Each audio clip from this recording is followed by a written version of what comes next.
Our brains evolved to interact with the environment, to receive information and to respond to it. And that was all built around survival. So toxins you want to avoid, nutrition you want to go towards. When we got more complicated, there were mates that you wanted to go towards, sometimes avoid.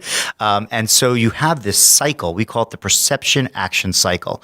And the biggest input into our primitive brains, our ancient brains that guided our behavior, we call bottom up. And bottom up is how very important, very novel, dramatic events in the environment demand your attention.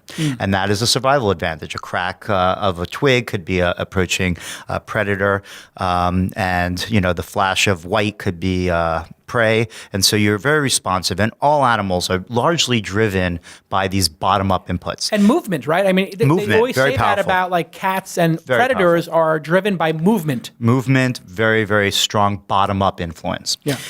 With the evolution of the human brain and other primate brain, and other animals have this, they just don't have it to the same degree, we have another type of way of interacting with our world, and that's top-down.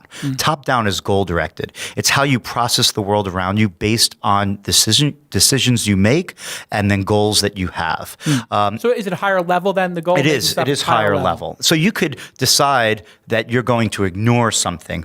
That's a top-down process. Bottom-up doesn't really have that. Bottom-up is you just respond. And so we are constantly balancing our bottom-up inputs from the environment around us, which we still retain, thankfully.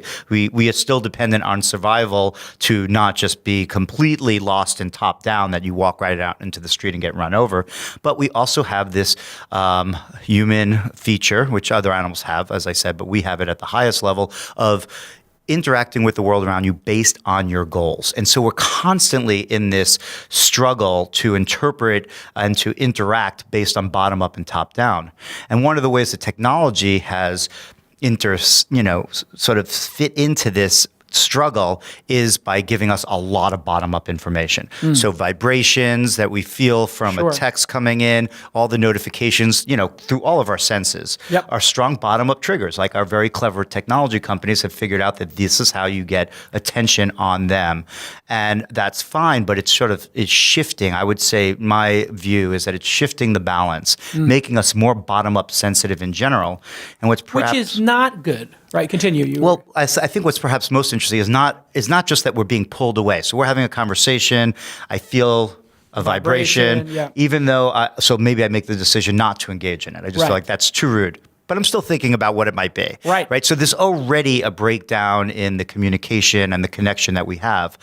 But the really fascinating part is that even when you're not receiving all of these bottom-up notifications, what seems to have happened is that there's a shift to an internal distraction.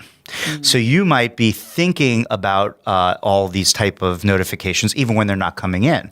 So most people, engage, if you look at students studying at home or people in the workplace, only 3 to 5 minutes in one task before they move to something else. Because they're being interrupted. They could be interrupted externally, but just as frequently, they're interrupted internally. Which is the FOMO.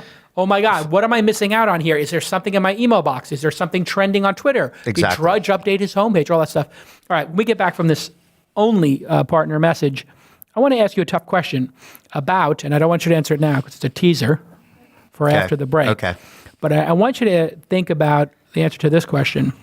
What responsibility do the people have designing products to design them with the best interests of humans' well-being, psychological and mental well-being? Because we've seen that a company like Facebook has hired people in your field and is using your research, maybe not yours specifically, but perhaps yours specifically, to actually manipulate people to have bottom-up interruptions and to make them addicted to checking their feed to increase their share price, even if it's at the cost of disseminating stuff that is actually depressing, anxiety-producing, or even fake and untruthful news when we get back from this very important break. Everybody knows I love Audible. I've been talking about Audible for years on social media, on this podcast. I love it. I have hundreds of audiobooks in my Audible collection. And you can access them from anywhere. You know that, iPhone, iPad, Android, Windows. And this is really important. I use it on my Android phone and on my iPhone and on my iPad and on my desktop computer. It's just super easy. I've given you a ton of recommendations. I'm going to give you one that is not a business one, but that's important for business people to read, I believe. It's called The Life-Changing Magic of Tidying Up by Maria Konodo. Konodo? I don't know exactly how to pronounce her name. This book is amazing. And when you listen to it, you'll initially be like, wow, this is a real first world problem. How do you sort through all the stuff you have in your closets? And then she starts doing her method, which is, in a nutshell, you have to do it all at once, and you do it by category. And you either keep something, and then you figure out where it lives, or you discard it. The life-changing magic of tidying up. I did my closet at home using this method. And what you do is you hold each item, and you say, does this give me joy? Do I want to keep it or not?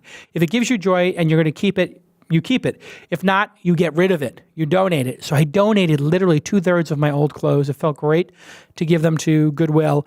And then now I go in my closet and I have pure joy and bliss in my closet. I also got rid of all my old undies and socks, replaced them with Tommy John stuff, and it all fits perfectly to do a crossover ad read. But this book is a bestseller. And my wife read it like a year ago. I read it now. The Life-Changing Magic of Tidying Up. I am telling you, you are going to love it. And it's not a super long read, or listen, I should say. It's only a couple of hours, maybe 6 hours or something. You can get through it in a couple of days of commuting. But when you do her method, and then she's got all these little idiosyncratic things, like she only puts things into drawers vertically. So when we fold my black t-shirts like I'm wearing right now, all of them are folded vertically so you can easily get to them. And she goes through, should you keep boxes? Should you keep instruction manuals? She goes through every aspect of tidying up. This woman has spent decades being an organizer, and she came up with her own method. And I have to tell you, the method is amazing. And when you tidy up, it makes your life so much lighter, and you feel so much freer because you've gotten rid of all your old stuff. You know what happens? You wind up letting other things into your life. And the people who do this wind up having better marriages and relationships and business opportunities. I actually kind of believe that when you get rid of all this old junk that's, taking up all this emotional energy, that it frees you up. And when I open my closet, I just feel a sense of freedom. I'm like, every shirt in here I love, every pair of underwear I love, every pair of socks I love, every jacket. I could just literally pick anything, wear it, and feel great. So go get this book, The Life-Changing Magic of Tidying Up, by going to audible.com/twist, audible.com/twist. Get your 30-day free trial membership. And the first book is on me. Other books I like: The Man Who Knew Infinity, The Hobbit, Smarter, Faster, Better, Deciding to Play Great Poker by my friend Annie Duke. Sapiens was really good. Creativity Inc. We had Ed Catmull on the program. So many great publications, books you can get on audible.com/twist, audible.com/twist. Let's get back to this amazing program.